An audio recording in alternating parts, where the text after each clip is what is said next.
നമസ്കാരം. ഇന്ന് നമ്മൾ പറയാൻ പോകുന്നത് ലോകത്തിന്റെ തന്നെ കച്ചവടത്തിന്റെ ഗതിമാറ്റി വരച്ച ഒരു മനുഷ്യനിർമ്മിത കനാലിന്റെ കഥയാണ്. റെഡ് സീനെയും മെഡിറ്ററേനിയൻ സീനെയും തമ്മിൽ ബന്ധിപ്പിക്കുന്ന സ്യൂയിസ് കനാൽ. അതിന്റെ കഥയിലേക്ക് നമുക്കൊന്ന് പോയി നോക്കാം.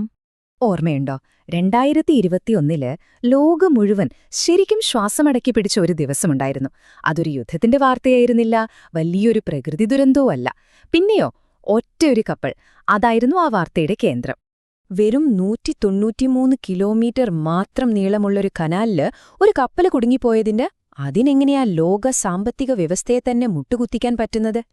ഈ ഒരു ചോദ്യത്തിനുള്ള ഉത്തരമാണ് നമ്മളിന്ന് തേടുന്നത്. അപ്പോ നമുക്കാദ്യം ആ സംഭവത്തിലേക്ക് തന്നെ വരാം. എവർ ഗിവൺ എന്ന ആ വലിയ കപ്പലുണ്ടല്ലോ, അത് സ്യൂയസ് കനാലിൽ കുടുങ്ങിയപ്പോൾ ശരിക്കും എന്താണ് അവിടെ സംഭവിച്ചത്? ഈ ഒരു കണക്ക് നോക്കൂ. 12%. ലോകത്ത് കടൽ വഴി നടക്കുന്ന മൊത്തം കച്ചവടത്തിന്റെ 12% പോകുന്നത് ഈജിപ്തിലെ ഈ ചെറിയൊരു കനാലിലൂടെയാണ്. അപ്പൊ പിന്നെ ഒരൊറ്റ കപ്പല് അവിടെ ഒന്ന് കുടുങ്ങിയാല് ലോകം മുഴുവൻ ടെൻഷനടിക്കില്ലേ? പക്ഷേ ഈ കനാല് വരുന്നതിനു മുൻപ് എന്തായിരുന്നു അവസ്ഥ? എന്തിനാവും ആളുകൾക്ക് ഈ മരുഭൂമിയിലൂടെ ഇങ്ങനൊരു വഴി വെട്ടിക്കേറാൻ തോന്നിയത്? നമുക്ക് കുറച്ചൊന്ന് പിന്നോട്ട് പോയി നോക്കാം, അല്ലേ? ഈ കാണുന്നതൊന്ന് നോക്കിക്കേ. പണ്ട്, അതായത് ഈ കനാല് വരുന്നതിന് മുൻപ് യൂറോപ്പിൽ നിന്ന് ഏഷ്യയിലേക്കൊരു കപ്പലിനെത്തണമെങ്കിൽ ആഫ്രിക്ക മുഴുവൻ ചുറ്റി വളഞ്ഞു പോകണമായിരുന്നു. ഏകദേശം 20,000 കിലോമീറ്റർ. മാസങ്ങളെടുക്കുമാ യാത്ര. പോരാത്തതിന് കൊടുങ്കാറ്റും കടൽക്കൊള്ളക്കാരും ഭയങ്കര റിസ്ക് ആയിരുന്നു. പക്ഷേ സ്യൂയസ് കനാൽ വന്നപ്പോഴോ ദൂരം നേരെ 12,000 കിലോമീറ്ററായി കുറഞ്ഞു. യാത്ര വെറും ആഴ്ചകൾക്കുള്ളിൽ തീരും. അതല്ലാതെ വേറൊരു വഴിയുണ്ടായിരുന്നു. പക്ഷെ അത് ഇതിലും കഷ്ടമായിരുന്നു. എങ്ങനെയെന്നാൽ, കപ്പലിൽ വരുന്ന സാധനങ്ങളൊക്കെ ഈജിപ്തിലിറക്കും. എന്നിട്ട് അതെല്ലാം ഒട്ടകപ്പുറത്ത് കയറ്റി മരുഭൂമിയിലൂടെ അപ്പുറത്ത് ചെങ്കടലിന്റെ തീരത്തെത്തിക്കണം. അവിടെ വേറെ കപ്പൽ കാത്തു നിൽക്കുന്നുണ്ടാവും. അതിൽ കയറ്റി പിന്നെയും യാത്ര. ഒന്ന് ആലോചിച്ചു നോക്കിക്കേ, എന്തുമാത്രം ബുദ്ധിമുട്ടായിരിക്കും അതെന്ന്. അപ്പോ ഈ ബുദ്ധിമുട്ടുകൾക്കെല്ലാമുള്ള ഒരു പരിഹാരമായിട്ടാണ് സൂയസ് കനാല് വരുന്നത്. പക്ഷേ ആ നിർമ്മാണത്തിനു പിന്നിലൊരു കഥയുണ്ട്. അത് നിറയെ കണ്ണീരിന്റെയും ഒരുപാട് പേരുടെ ജീവത്യാഗത്തിന്റെയും കഥയാണ്. 1859 ഫെർഡിനാൻഡ് ഡി ലെസ്സെപ്സ് എന്നൊരു ഫ്രഞ്ച് നയതന്ത്രജ്ഞന്റെ നേതൃത്വത്തിലാണ് പണി തുടങ്ങുന്നത്. ഏകദേശം 10 വർഷമെടുത്തു ഇത് പൂർത്തിയാക്കാൻ. ഈ 10 വർഷവും ഈജിപ്തിലെ സാധാരണക്കാർക്ക് നരകമായിരുന്നു. യാതൊരു ആധുനിക സംവിധാനങ്ങളുമില്ലാതെ സാധാരണ പണിയായുധങ്ങൾ വെച്ച് 10,000-കണക്കിന് ആളുകളെ നിർബന്ധിച്ച് പണിയെടുപ്പിക്കുകയായിരുന്നു.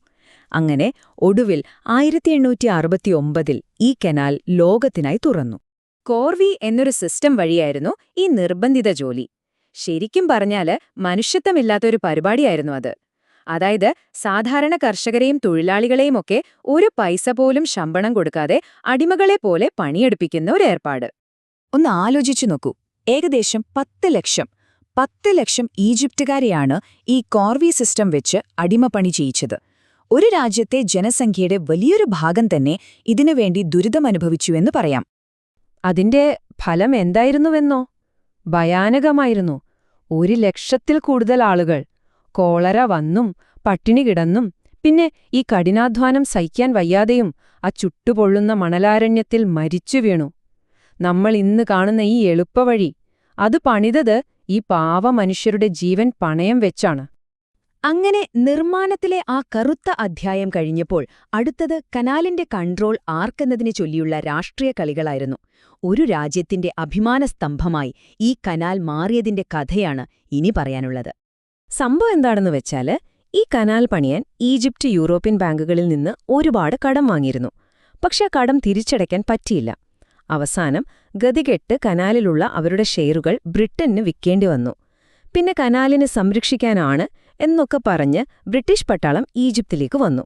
അത് പിന്നെ പതിയൊരു അധിനിവേശമായി മാറുകയായിരുന്നു. ഈജിപ്തിലെ ജനങ്ങൾക്ക് സ്വാഭാവികമായും വലിയ ദേഷ്യമുണ്ടായി.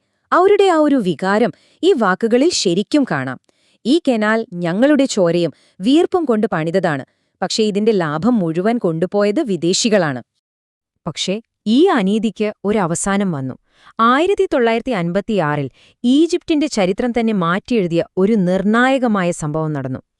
അന്ന് ആധുനിക ഈജിപ്തിന്റെ നേതാവായിരുന്ന ഗമാൽ അബ്ദുൽ നാസർ. അദ്ദേഹം ഒരു സുപ്രധാന പ്രഖ്യാപനം നടത്തി. സുവേസ് കനാൽ ഈജിപ്തിന്റെ സ്വന്തമാണ്, അത് ദേശസാൽക്കരിക്കുന്നുവെന്ന്. ഇത് വലിയൊരു അന്താരാഷ്ട്ര പ്രശ്നമായി. ബ്രിട്ടനും ഫ്രാൻസുമൊക്കെയായി ഒരു യുദ്ധം തന്നെ ഉണ്ടായി. പക്ഷെ അവസാനം കനാലിന്റെ പൂർണ്ണ അവകാശം ഈജിപ്തിന് തന്നെ കിട്ടി. ഓക്കെ, അപ്പൊ നമുക്ക് തിരിച്ച് ഇപ്പോഴത്തെ കാലത്തേക്ക് വരാം. ഇന്ന് ഇത്രയേറെ ചരിത്രമുള്ള ഈ ജലപാത വീണ്ടും വലിയൊരു പ്രതിസന്ധിയുടെ നടുവിലാണ്. ഇതെന്ന് കേട്ടുനോക്കൂ. ലോകത്തിലെ ഓയിൽ സപ്ലൈയുടെ ഹൃദയം പേർഷ്യൻ ഗൾഫിലെ ഹോർമുസ് കടലിടുക്കാണെങ്കിൽ ആ ഹൃദയത്തിൽ നിന്ന് രക്തം ലോകത്തിന്റെ എല്ലാ ഭാഗത്തേക്കും എത്തിക്കുന്ന പ്രധാന ഞരമ്പാണ് സ്യൂയസ് കനാൽ. അപ്പോൾ ആലോചിച്ചു നോക്കൂ, ആ ഞരമ്പിൽ ചെറിയൊരു ബ്ലോക്ക് വന്നാൽ പോലും എന്തായിരിക്കും അവസ്ഥ? ലോകത്ത് എണ്ണവില കുതിച്ചുയരും. ഈജിപ്തിന് ഏറ്റവും കൂടുതൽ വിദേശപണം കിട്ടുന്ന വഴികളിലൊന്നാണ് ഈ കനാലിലൂടെ പോകുന്ന കപ്പലുകളിൽ നിന്ന് കിട്ടുന്ന ടോള്. ഒരു വർഷം ഏകദേശം $9 ബില്യൺ വരുമാനം കിട്ടിക്കൊണ്ടിരുന്നതാണ്. പക്ഷെ ഇപ്പോൾ റെഡ് സീയിൽ നടക്കുന്ന പ്രശ്നങ്ങൾ കാരണം കപ്പലുകളുടെ വരവ് നന്നായി കുറഞ്ഞു. ഇത് ഈജിപ്തിനെ വലിയൊരു സാമ്പത്തിക പ്രതിസന്ധിയിലേക്കാണ് തള്ളിവിട്ടിരിക്കുന്നത്. യെമനിലെ ഹൂതികളുടെ ആക്രമണം പേടിച്ച് ഷിപ്പിംഗ് കമ്പനികൾ ഇപ്പോൾ സൂയസ് കനാൽ ഒഴിവാക്കുകയാണ്. എന്നിട്ട് എന്തു ചെയ്യുന്നു? പഴയ പോലെ ആഫ്രിക്ക മുഴുവൻ കറങ്ങിപ്പോകുന്നു. ചരിത്രം വീണ്ടും ആവർത്തിക്കുന്ന പോലെ തോന്നുന്നില്ലേ? ഇതുകൊണ്ട് സംഭവിക്കുന്നത് എന്താണെന്ന് വെച്ചാൽ യാത്രാസമയം കൂടുന്നു, സാധനങ്ങൾ എത്തിക്കാനുള്ള ചെലവും ലോകം മുഴുവൻ കൂടുന്നു. അപ്പോ ഒരു രാജ്യത്തിന്റെ അഭിമാനവും അതേസമയം ലോകത്തിന്റെ തന്നെ ഒരു ജീവനാഡിയുമായ ഈ കനാലിന്റെ ഭാവി എന്താകും? ഈ പുതിയ പ്രതിസന്ധികളെയൊക്കെ മറികടന്ന് ലോക കച്ചവടത്തിന്റെ ഈ പ്രധാന പാതയായിട്ട് ഇതിനിയും നിലനിൽക്കുമോ? കാത്തിരുന്ന് കാണാം, അല്ലേ?